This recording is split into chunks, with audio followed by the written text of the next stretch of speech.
The legend of Ultra Magnus is exceeded only by the legend of Optimus Prime. When Ultra Magnus was lost, the forces of justice would not let a warrior of his caliber fall. Minimus Ambus, using the power of his rare low burst spark, enables Ultra Magnus to fight on. Hello everyone, it's me, Aries 0083 with another review for you. Now with the Combiner Wars in full effect, one of the figures that I anticipated most was Ultra Magnus. I like the IDW comic book more than meets the eye, and I like this interpretation of Magnus as the duly appointed enforcer of the Tyrest Accord. Who's Tyrest? Well, Tyrest is, I'll just insert this comic book panel so you can see who Tyrest is. But he used to be an official on Cybertron way back in the days of Nova Prime in the IDW Generation 1 continuity. The Accord is explained in the comic book also. What the Accord encompasses is it's like a law about, I believe, robotic beings like Cybertronians dealing with organic beings and weapons exchange, weapon sales. It's something about weapons, robots, and organics.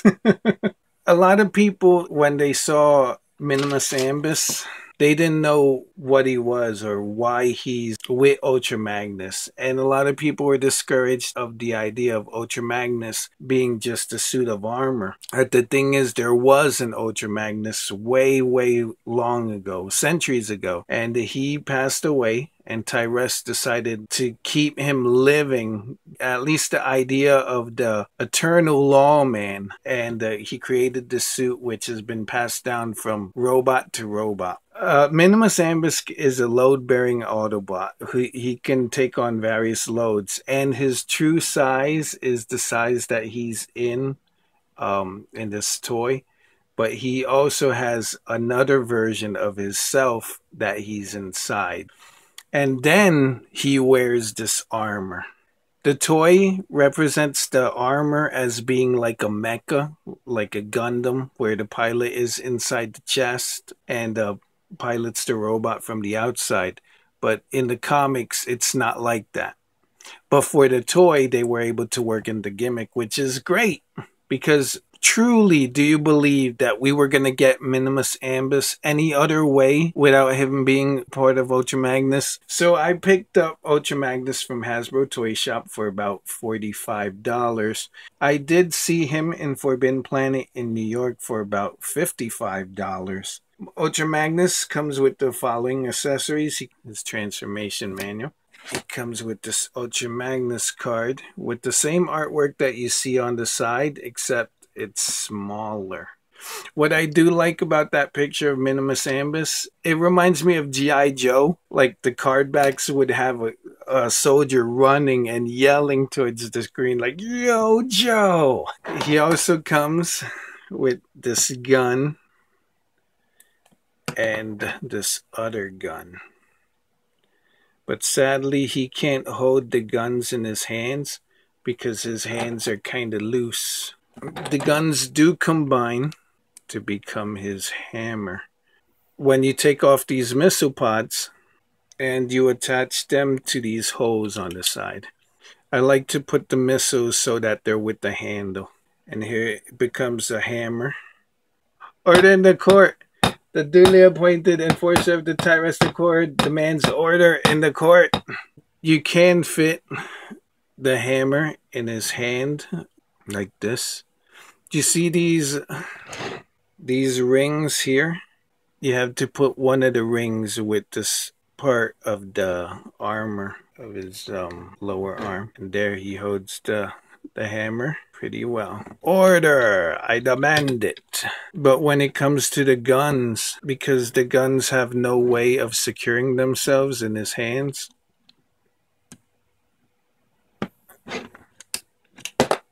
it's drop your weapons. Same goes for his other hand. You see? The better way to use his guns would be as a hammer. Because of how his arms are, he can't hold the hammer with both. Hammer is only good for looking great if it had a longer base and he was able to like hold it like a staff. And his last accessory, if you can call it that, because it's basically part of the action figure, is Minimus Ambus, who sits inside the cockpit of Ultra Magnus. As you can see, there's a little control room in there with various screens. There's levers or levers, and there's like some foot pedals. So here's Minimus in all his minimal glory. The only bad thing is that his face, as much as I like robots with mustaches and goatees, the face application is pretty bad. In contrast to Minimus Ambus's ugly face paint, the face sculpt for Ultra Magnus is pretty good. It's very G1. I've never noticed it until now, but his eyes, it seems like he's wearing glasses, not like that he has normal robot eyes, normal Generation 1 robot eyes. Still, it looks cool. I like it. I like the head sculpt and the design of this figure overall, and its translation into plastic, even though the waist is a little fat. Now that we got the face sculpt out of the way, let's go to articulation. The articulation for Minimus Ambus is he has ball jointed shoulders, no neck swivel. He has ball jointed hips, as you can see there, and his knees are a joint. It's a swivel joint. Woo! Jumping for joy.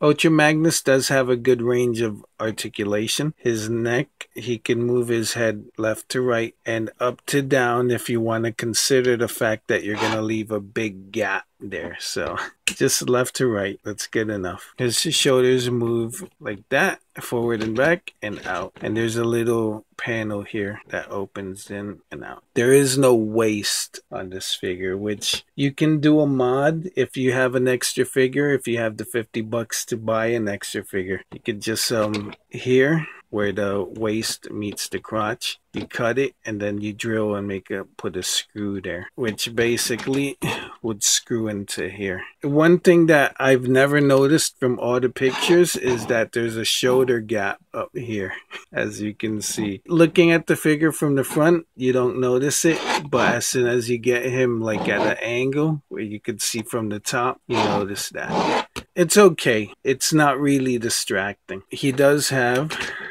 ratcheted hips. They move out and forward. You can see there's a joint here, and he does have knee joints here, as you can see. And the best point of articulation on this figure is his ankles, which they move forward and back and in and out. So if you really wanted to, and with some help, you could get a kind of a dynamic pose, which is awesome. The box is actually helping him stand.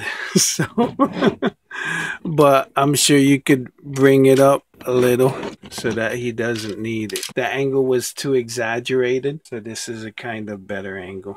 The transformation, I'm gonna put in another video. I'm going to call it a transformation instruction booklet, so that people that don't want to go through the whole review to see the transformation will be able to just look up the video and voila. If you have Voyager size vehicles, you can store them on Ultra Magnus. As an example, I have Skids and Nightbeat, fellow members of the Lost Light. So just open back for ramp action, but the thing is the ramp doesn't go all the way down, so you can't really roll up in there. Even when you bring down the top part, even when you do that, because of the way the armor is, it's a tragedy.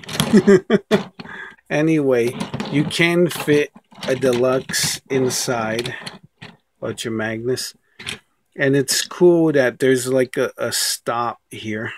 There's a little lump or bump where the car will automatically go up to. And the doors can close. So he can keep Nightbeat safe while they roll into battle. You can also mount another vehicle on the top. Not that great. The wheels, as you can see, are hanging over the edge. Let's try with Night Beat. Alright, with Night Beat, the wheels do stay, but since there's nothing to make the wheels not go off the tracks, the trip might end in tragedy. The truck rolls well. Well, you can probably not tell, but all the wheels are moving while I roll them, even if only a little bit. And like all Generations figures, their accessories plug into ports on the vehicles. One of Aaron Archer's concerns with Transformers while he was on the design team, he didn't want any parts to be able to get lost. That's why we didn't see Headmasters. We did see Target Masters sparingly, but most of the times they were able to plug into their vehicle. So I can fully say that if I decided to sell Magnus, I have all his accessories. I just need to keep this guy in a safe place. This truck represents a huge vehicle. There are some doors on the side. There's a ladder here leading to a tiny door here. There's another ladder here. And there's a ladder here leading to a little tiny door here. So this is a huge car carrier. Minimus would be the regular size car that would come with this kind of vehicle. Or hollow matter avatars are really, really tiny.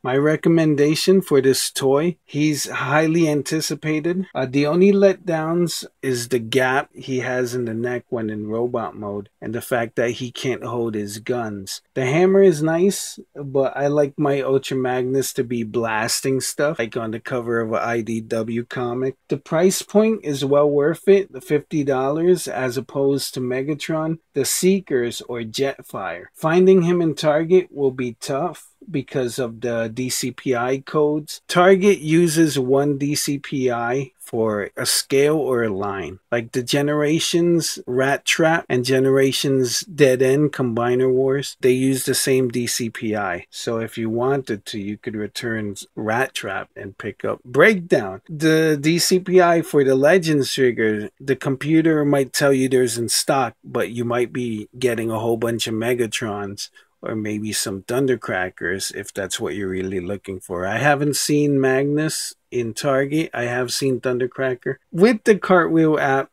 you can save 15% off of any Generations figure. That includes Legends up to Leader. It ends soon. Take advantage. If you don't have a Cartwheel app, what are you waiting for? Then you see my video about savings in the guide to action figure collecting. That's it for me, Aries 83. I highly recommend this guy. When I have the chance, if I could pick up another one, I'm gonna panel line the heck out of him and maybe do that modification where I could give him a waist. See you guys on the flip side. Bye.